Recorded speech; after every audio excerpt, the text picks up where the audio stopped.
pre-owned market grows every single year, and it has since, like you said, the mid 80s or so. So, watches are becoming more accessible, and, what's happening is, like you said, about the baby boomers are moving on, and now the guys who are buying watches, guys like us, are into trading. That's what we like to do, whether maybe it started from a Pokemon stage from what's going on right now. Okay. But right now, that's kind of what we like, So the value of a watch is really important, and a lot of times, just like in the pre-owned car industry or the car industry itself, pre-owned's the way to go. And the thing is, there's a key difference between cars and watches. We love to compare them because a lot of the guys who love one love the other. And I know for a fact all the guys who love watches love cars. Yeah. But the bottom line is that unlike cars, watches never age out of the market.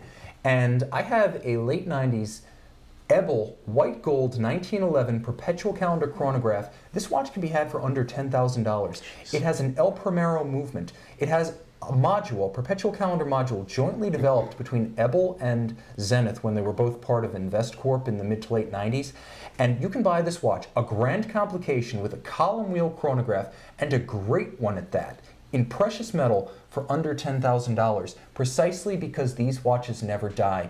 The number only increases. Whether you're looking to get a tourbillon for under $30,000, as in the case of this Corum tie bridge tourbillon, or you're looking for something that almost defies categorization, as with this Ulysse Nardin Freak.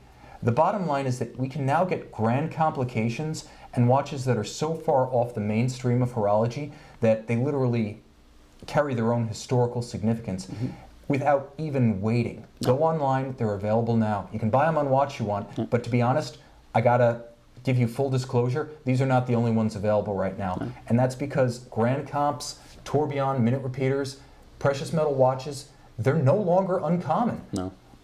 Just money makes them available. That's what it comes down to at this point. That's a fact. And I think there was a great article written by SJX, Watches by SJX is his site, I'm giving him the shout out. He talked about how even if 10 companies built 150 tourbillon a year for 10 years, just consider how oversupplied the market is going to be when we're dealing with 5 figures worth of tourbillon perpetually on the market. I'm mixing my complications there, perpetual and tourbillon, but you get the point. These watches never age out of circulation. So it's great if you're me and you want to buy a JLC Platinum tourbillon for a reasonable amount of money compared to the original retail. Say you can buy it for 1/6 of what it originally cost.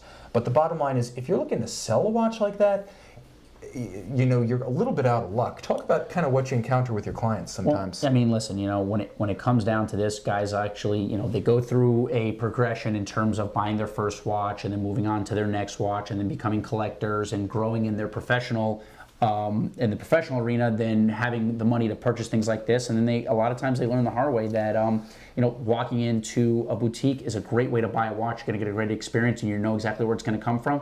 But if you want to trade that watch, depending on what brand it is, a lot of times it's going to be really, really tough, and it's going to be, no different than going in and buying, a Mercedes or something like that, where you're going to lose the majority of the value on the sellback. It happens. It's the way it is.